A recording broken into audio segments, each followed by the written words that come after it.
Yeah. So I have been burdened with the last speech of the day because apparently लोगों को मेरी लेने में मजा आता है. So I'll try my best not to bore you guys. So I'd like you all to begin by imagining a scene. You're in the classic meme-like situation where you're at a party and you've lost the only person whom you know. Yeah. You've lost the only person whom you know. So you're basically completely alone, completely lost, holding a drink in a sea of unrecognizable faces and questioning your reality. Is this real? Is anyone real? Am I real? What is reality? Is reality real? And suddenly, the camera zooms in, the crowd parts and the camera zooms in on an extremely attractive man, woman, octopus, according to your preference, who seems to be as lonely as you are. So you decide to approach that person or thing and make up an entire conversation in your head. I'm going to say this, I'm going to say that, I'm going to have his, her, its number by the end of the night. But once you go there, all you come up with is, you like air? I like air. Air helps me breathe. How do you not appear like the complete idiot I was right now? How do you make up a conversation in your head and spontaneously spew out words which make sense? You thought that when you go into a situation, you always think that you know everything. But once you get down to doing it, turns out that you actually know nothing. We all turn into Jon Snows. And guys, sorry to disappoint you, you don't become as good looking as Kit Harington. You just know nothing. That's how you're like Jon Snow. So being Jon Snow is a very tough situation to be in. So my talk today, ladies and gentlemen, is about knowing nothing. It's about having nothing. It's about a situation which everyone without fail fears. The failure of plans. We as a race love to plan. And we love it when things go according to plan. It's the greatest sensation when you see all the little nitty-gritty details falling into exactly the places that you expect them to. But that will happen from rarely to never. And I accidentally pressed the button again. Darn. Yeah. You make a plan A, make a plan B, C, D, E, go on with the alphabet, get over with it, A, B. You cannot remember enough plans to be prepared for every situation you will face possibly. We are biologically underprepared to be prepared. So once our plans start failing, our first reaction is to panic.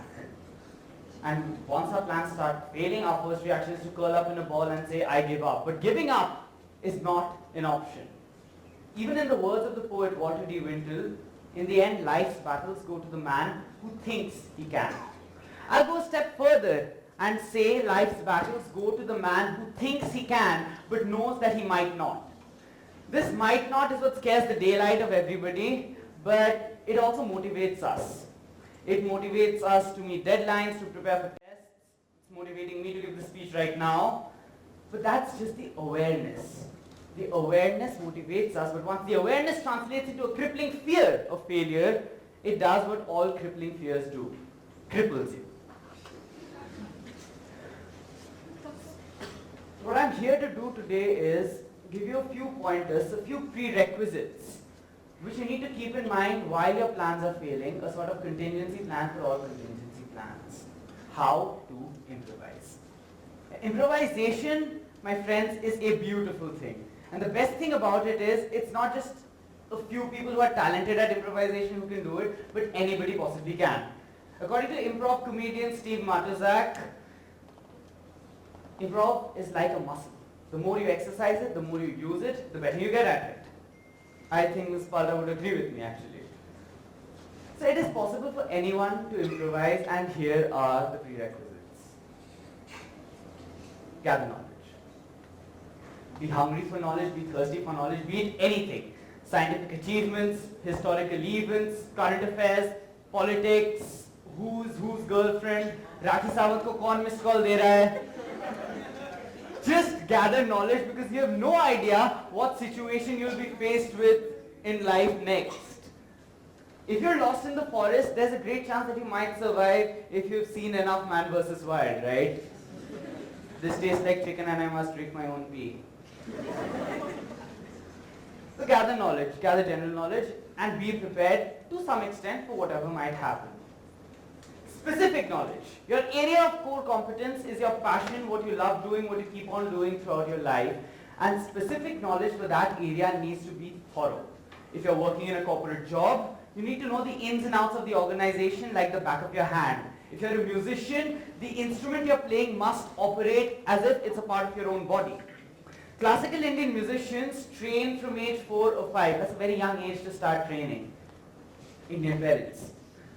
But Indian classical musicians, since they start training and by the time they're adults, they're one with their instruments.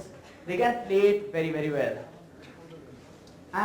But listen, the most intense part of a classical performance is completely improvised. It's called the Jugalbandi, where the instrumentalist, the vocalist and the percussionist start challenging each other with increasingly complicated tals and surs. What happens here is that the foundation is strongly built and the building they make up on the spot.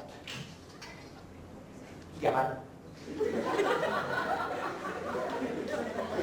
Doing all this, you're merely gathering plot points. Points of information. And points of information get you nowhere. They're merely trivia. Knowing trivia is completely useless. Sorry all quizzers. So,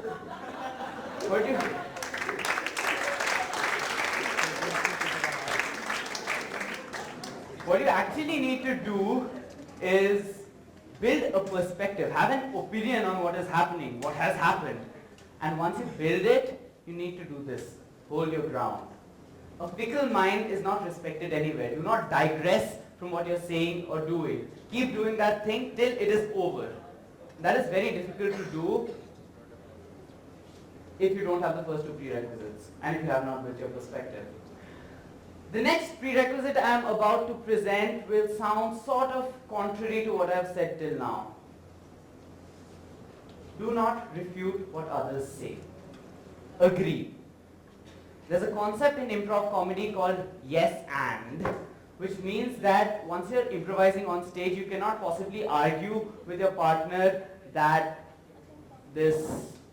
what you're saying is stupid, I don't want to do what you're doing. You have to agree and build up on it and move on. To illustrate this, I would like a volunteer from the audience. Anyone would like to volunteer? Ms. Walter, please. You mentioned Colin Mockley, you won my heart.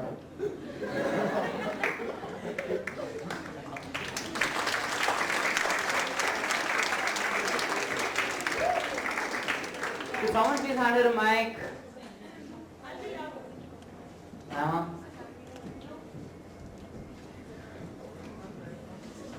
So I'm going to say once upon a time. You say a phrase, leave me off mid-sentence, and we're going to make up a story this way. Alright? Once upon a time there was a little Chinese dude in a little French shop. And why was he in France? He was not in I should have done a yes and. I have to build on that. He was in France looking for croissant. And why was he craving croissant? Because his Chinese mother never let him have any. So you see, we have started building upon this story because we agree with what the other person is saying. Now let's try again. Once upon a time there was a pygmy living in India. I don't like that idea. We shouldn't do this. I won't talk. Please take a seat now. Okay, let's go again. No, please take a seat. This is the end of the explanation.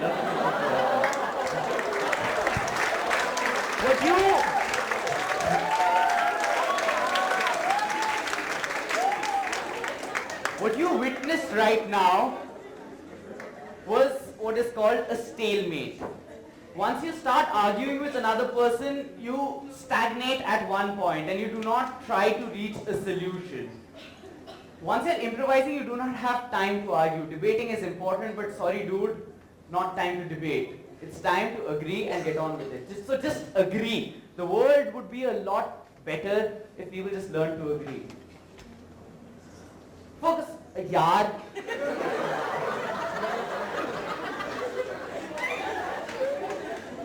Focus on the surroundings or the other entities.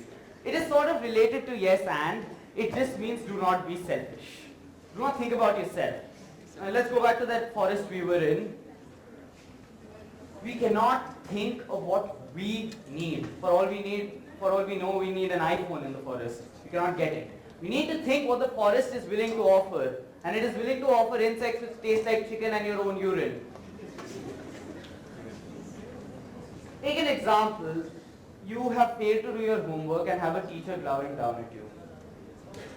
You think of the most valid excuse you can come up with. You think about what you were actually doing, and being a truthful kid, you say, "Ma'am, there was a water bottle in my neighbor's bathroom. I'm a level 4 trainer, and one more level I can fight gym battles." These two Pokemon Go references are lost on you guys just as they're lost on the teachers, man. Please. So you need to think of what will convince the teacher. So if you say that some family member is undergoing terrible illness, there's a possibility that the teacher will be convinced and let you go. Sorry, ma'am.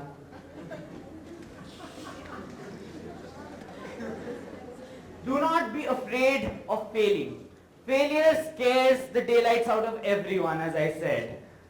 Do not be afraid of it. Know of it, but know that without it, life would be incredibly boring. Who would like a movie where the hero from the beginning to the end does not encounter any obstacle or does not have any risks attached? Do you think if Joker hadn't been this powerful, then Batman would have been anything?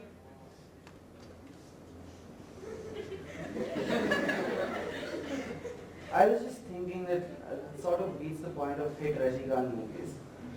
But know this, that if you're trying, there is this slight possibility that you might succeed. But if you don't, you failed, so to say, before failing. Stay calm. Stay calm. Stay calm!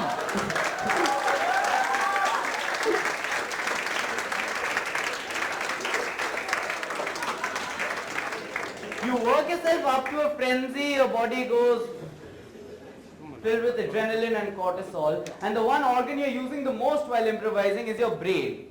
And once your body fills up with adrenaline, your blood flow is redirected from your brain to your skeletal muscles, which is not good. So, to succeed, just chill. So this is your field, folks. Be ready to run wild. I hate it when that happens. This is your field. Be ready and prepared to run wild. The results, rest assured, will be beautiful. Ab ek slide skip karna, please. Yeah, perfect. How many of you have seen this scene? Remember it? The Dark Knight.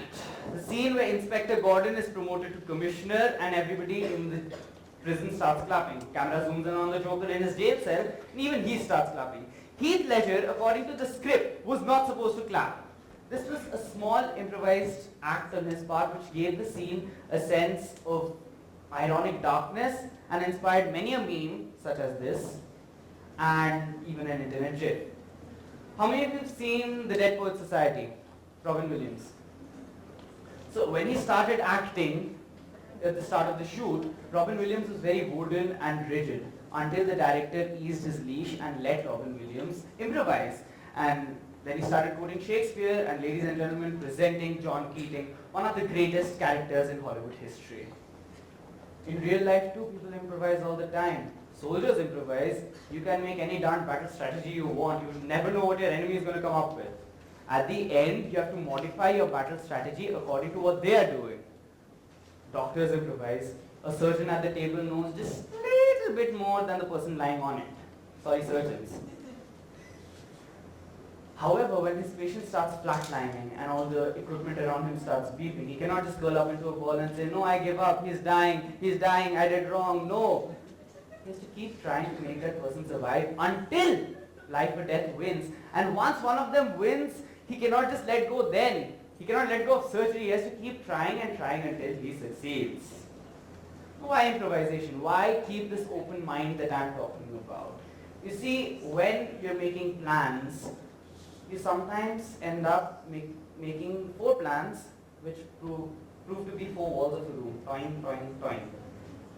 There are no doors, no windows. You're absolutely locked up in this room, and this room is what will lead you to your solution or bust. And you know what happens when you're locked up in invisible walls? You're limited. break free of your plans, you break free of that one room, you can do anything. You have an open field of possibilities, opportunities, and solutions. If you're not afraid of failure, if you're not afraid of your plans going down the drain, then ladies and gentlemen, rest assured, you're not afraid of anything. Now go, fail miserably and Kabadiyam. Seize the day.